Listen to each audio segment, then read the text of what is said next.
তিল তিলকৈ ধ্বংস হল এটা দল নেতৃত্বৰ ক্ষমতাৰ খগত দিক বিদিক হেৰাল দলটোৰ নিশ্চিত নোহোৱাৰ পথত একাংশ ৰাজনীতিকো জানিবলৈ চাওক আমাৰ এই প্ৰতিবেদন 2024 চনৰ বিধানসভা নিৰ্বাচনে অসমৰ কেইবাজনো প্ৰবীণ ৰাজনীতিকৰ ৰাজনীতিৰ ইতি পেলালে অৱশ্যে নিৰ্বাচনে বুলি ক'লে ভুল কৰা হ'ব 2015 চনৰ 23 আগষ্টত বিজেপিত যোগদান কৰি দলটোৰ হৰ্তাকৰ্তা হৈ পৰা মুখ্যমন্ত্ৰী ডক্টৰ হিমন্ত বিশ্ব শৰ্মাইহে এই প্ৰবীণ ৰাজনীতিক কেইজনৰ ৰাজনৈতিক জীৱনলৈ অন্ধকাৰ নমাই আনিলে কেৱল নিজৰ ক্ষমতাৰ স্বাৰ্থত এক প্ৰকাৰ ৰাজনৈতিক কেৰিয়াৰ শেষ কৰি পেলালে পূব গুৱাহাটীৰ বিধায়ক সিদ্ধাৰ্থ ভট্টাচাৰ্যৰ দিছপুৰৰ বিধায়ক অতুল বৰা পশ্চিম গুৱাহাটীৰ বিধায়ক ৰমেন্দ্ৰ নাৰায়ণ কলিতা আমগুৰিৰ বিধায়ক বৰ্তমান শিৱসাগৰ সমষ্টিৰ প্ৰাৰ্থী প্ৰদীপ হাজৰিকা আদিৰ দৰে ব্যক্তিৰ ইফালে ইয়াৰ আগতে অনুষ্ঠিত নিৰ্বাচনত কেইবাজনো পুৰণি বিজেপি আৰু অগপক নিজৰ পথ দেখুৱাই দিলে মুখ্যমন্ত্ৰী ডক্টৰ শৰ্মাই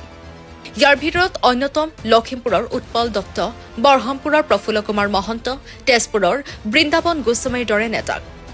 ঠিক সেইদৰে ৰাজনৈতিক জীৱন নিশেষ হোৱাৰ পথত কমলা কলিতা যতীন মালিক বসন্ত দাস আদিৰ দৰে নেতাৰ আনহাতে মুখ্যমন্ত্ৰী হিমন্ত বিশ্ব শৰ্মা এণ্ড কোম্পানীৰ আগ্ৰাসনত বিজেপিতেই বিধ্বস্ত হল বিজেপিৰ কেইবাজনো নেতাৰ ৰাজনৈতিক জীৱন তাৰ ভিতৰত ৰমেন ডেকা ৰাজেন গোহাঁই ৰঞ্জিত দত্ত আদিৰ দৰে নেতাৰ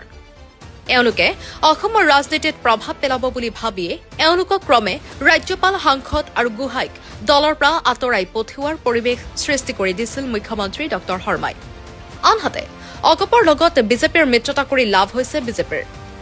বিজেপিৰ মুখ্যমন্ত্ৰী হিচাপে অগপৰ 2-3 গৰাকী নেতাৰ সহায় লৈ অনিৰ্দিষ্ট কাললৈ মুখ্যমন্ত্ৰীৰ পদত অধিষ্ঠিত হৈ থকাৰ সপোন দেখিছে মুখ্যমন্ত্ৰীয়ে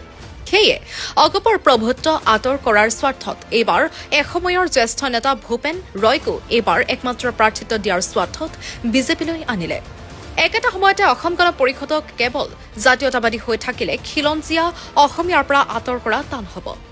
সেয়ে এইবাৰ কৰিমুদ্দিন বৰভূঞা জাকিৰ হুছেইন লস্কৰৰ দৰে প্ৰাৰ্থীক AIUDFৰ পৰা আনি অগপত যোগদান কৰোৱাই অগপৰ কফিনত শেষৰ গজালটো মাৰোৱালে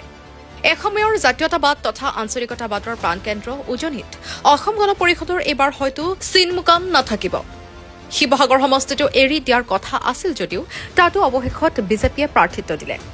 দলৰ সভাপতি আৰু কাৰ্যকৰী সভাপতি দুজন ক্ৰমে বোকাখাত আৰু কলিয়াবৰৰ পৰা জয়ী হোৱাৰ সম্ভাৱনা প্ৰবল কিন্তু অগপই লাভ কৰা ২৬টা সমষ্টিৰ ১৩টা সমষ্টিতে সংখ্যালঘু প্ৰাৰ্থীয়ে প্ৰতিদ্বন্দ্বিতা আগবঢ়াইছে গতিকে আঞ্চলিকতাবাদী অসম গণ পৰিষদৰ জন্মৰ পৰা উত্থান পতনৰ বহু ইতিহাস দেখিলে অসমৰ জনতাই